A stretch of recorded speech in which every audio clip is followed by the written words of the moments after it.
Hello बच्चों, welcome to Green Science classes.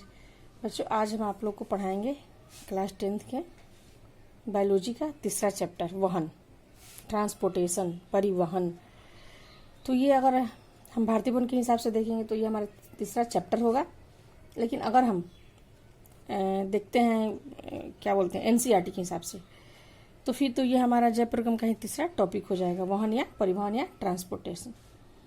तो बच्चों, वहन का मतलब क्या होता है? वहन का मतलब होता है कि आप सिंपल सी भाषा में यही समझ लेंगे कि पदार्थों का शरीर के एक आंतरिक भाग से दूसरे आंतरिक भाग तक जाने को हम वहन कहते हैं।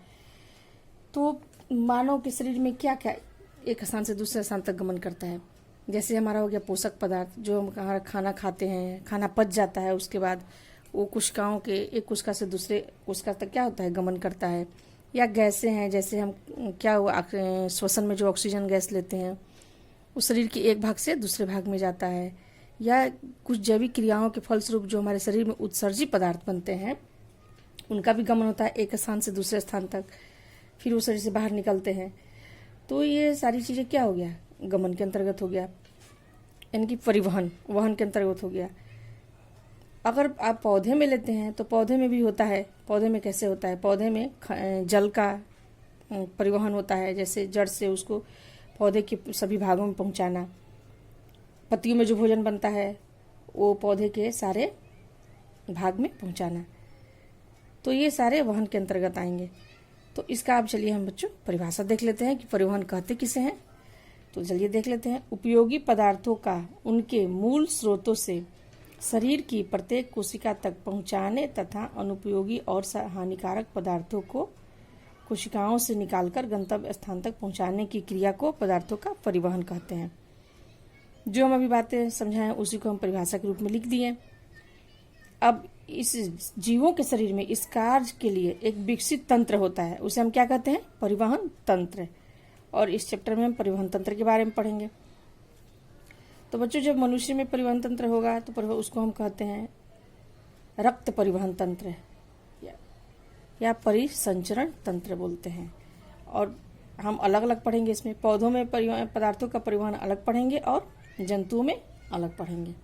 तो पहले हम पढ़ेंगे पौधों में पदार्थों का परिवहन। तो पौधों में जो पदार्थों का परिवहन होता है उस जैसे कि एक हो गया, तो बच्चों पौधों में भी एक कुशकीय पौधे होते हैं, बहुकुशकीय पौधे होते हैं।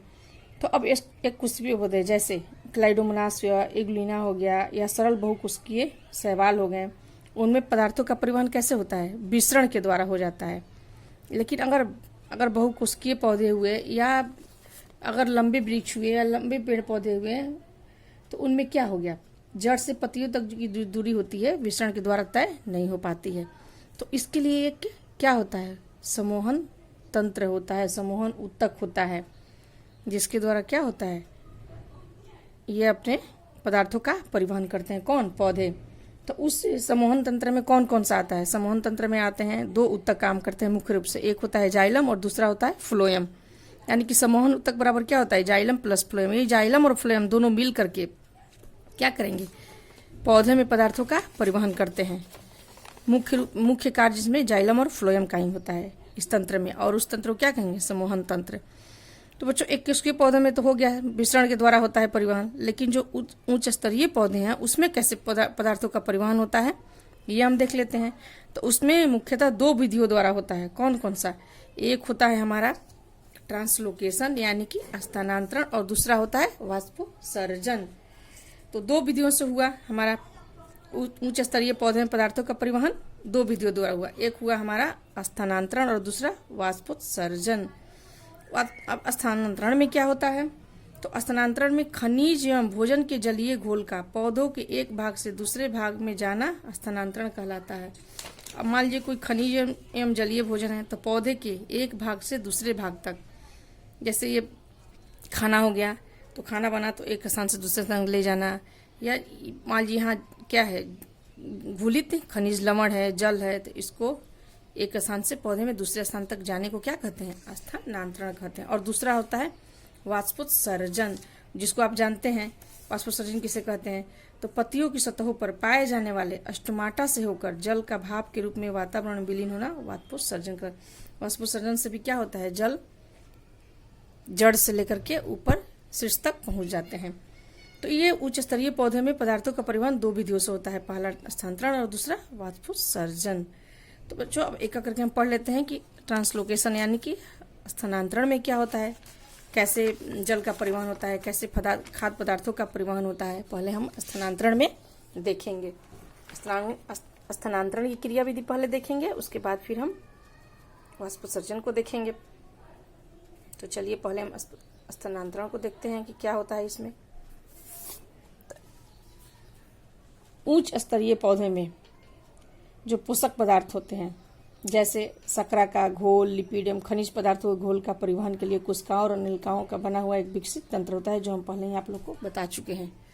उसको हम क्या बोलते हैं, परिवहन तंत्र या वैस्कुलर सिस्टम या समूहन तंत्र बोलते हैं। किसको, जब उच्च स्तरीय पौधे में जो पोषक पदार्थ होते हैं, कौन कौन से, शर्करा घोल, शर्करा मतलब कार्बोहाइड्रेट, लिपिड एवं खनिज पदार्थ के घोल को परिवहन के लिए कोशिकाओं और नलिकाओं का एक बना हुआ विकसित तंत्र होता है, जिसे हम कहते हैं वैस्कुलर सिस्टम, वैस्कुलर तंत्र।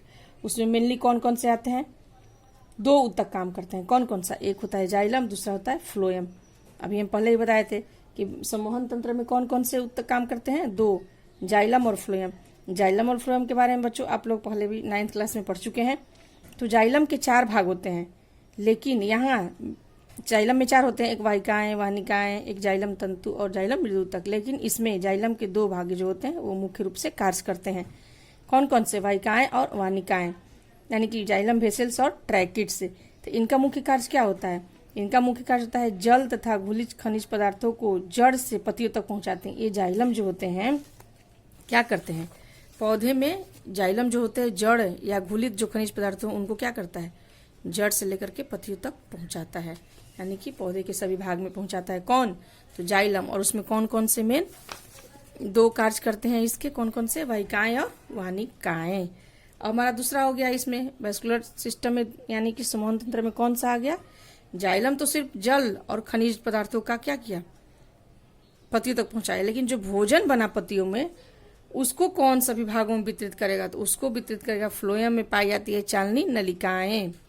वो क्या करता है, पौधे के हरे भागों में निर्मित भोजन पदार्थ को, यानी कि पौधे में जो भोजन बनते हैं उसको सभी भागों में क्या करता है, ये पहुंचाता है। कौन, तो फ्लोएम की चालनी नलिकाएं। फ्लोएम में भी 4 भाग होते हैं, लेकिन सिर्फ चालनी नलिकाएं हैं इसमें कार्य करता है। तो चलिए अब देखते हैं पहले कि जल का परिवहन कैसे होता है, और फिर देखेंगे कि भोजन पदार्थों का परिवहन कैसे होता है। तो पहले हम देख लेते हैं जल का परिवहन। तो आपको हम दिखाते हैं। तो बच्चों, पौधों की जड़ में एक कोशिकीय मूल ड्रूम होता है। क्या होता है, एक कोशिकीय मूल ड्रूम पाए जाते हैं। और ये जो मूल ड्रूम होते हैं ये बाह्य त्वचा के अंदर से निकलते हैं, और ये पतली लंबी ये होती है। कि ये क्या है, ये दिखा रहे हैं आप लोग को, ये मूल ड्रूम है। अब ये मूल ड्रूम है, कहाँ से निकला है, तो जड़ से निकला है, पौधे के जड़ से मूल ड्रूम, ये उसके बाहरी त्वचा से निकला हुआ है। अब यहाँ क्या होता है कि ये तो मिट्टी है यहाँ, और इस मिट्टी में क्या है, जल है, घुलित खनिज लवण भी है। तो जो ये मृदा कण है, ये मिट्टी है, इसमें क्या है, जल है, यहाँ पे जल है। तो ये मूल ड्रूम जो होता है ना, यहाँ बाहर में जो होता है बच्चों, यहाँ अब यहाँ परासरण एक क्रिया होती है, जिसकी वजह से यहाँ के जल क्या होते हैं, मूल ड्रूम में प्रवेश करते हैं। तो अब आप पूछेंगे परासरण क्रिया क्या होती है। तो परासरण में क्या होता है कि जल क्या करेगा, अधिक सांद्रता से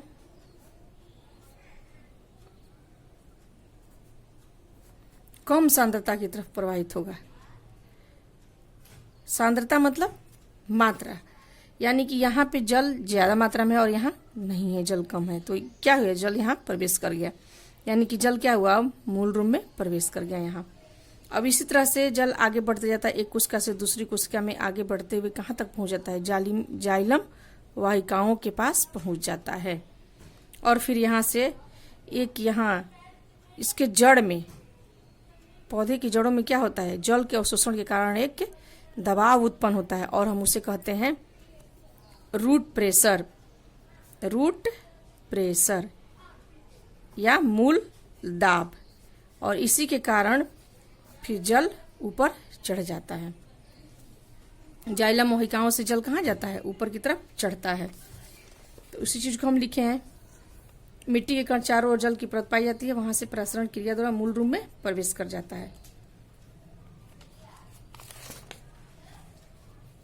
तो बच्चों ये हमारा क्या हो गया? जल का परिवहन हुआ।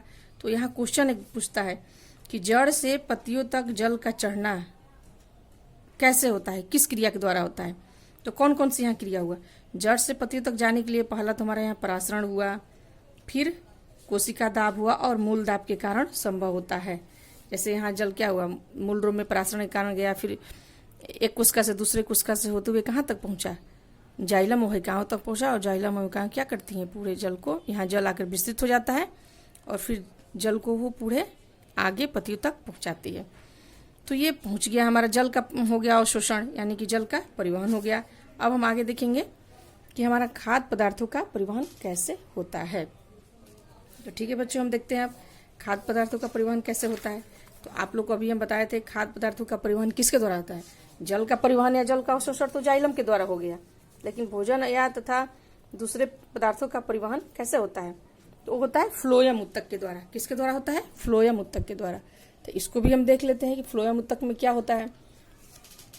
और हमने बताया आप लोग को कि अभी कि फ्लोएम उत्तक में 4 भाग होते हैं फ्लोएम उत्तक के भी, लेकिन सिर्फ चालनी नलिकाओं द्वारा ही क्या होता है? पोषक पदार्थों का या भोजन का परिवहन होता है। किसमें? पौधों में।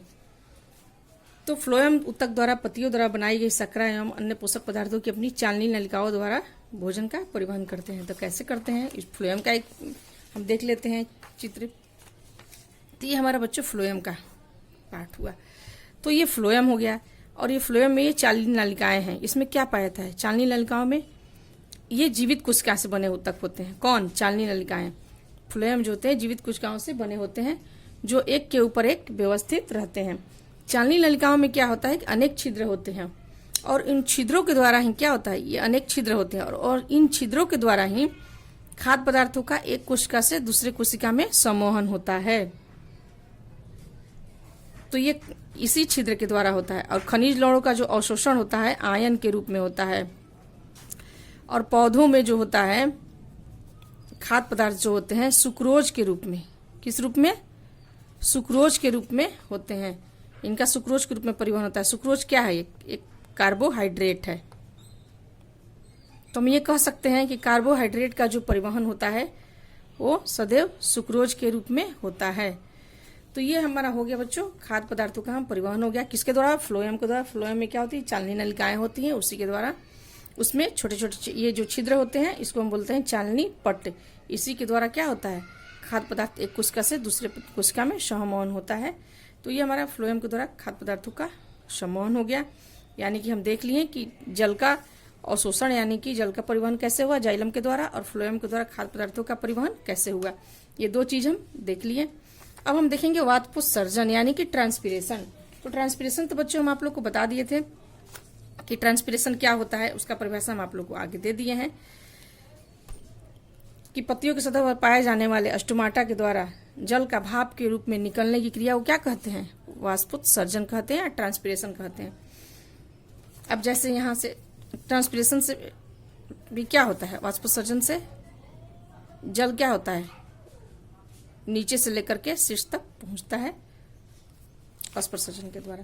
तो अब इसका महत्व क्या है वाष्पोत्सर्जन का, ये देख लीजिए। तो इसका भी महत्व है। पौधे के मूल से चोटी तक लगातार जल की धारा वाष्पोत्सर्जन के द्वारा ही प्रवाहित होती है।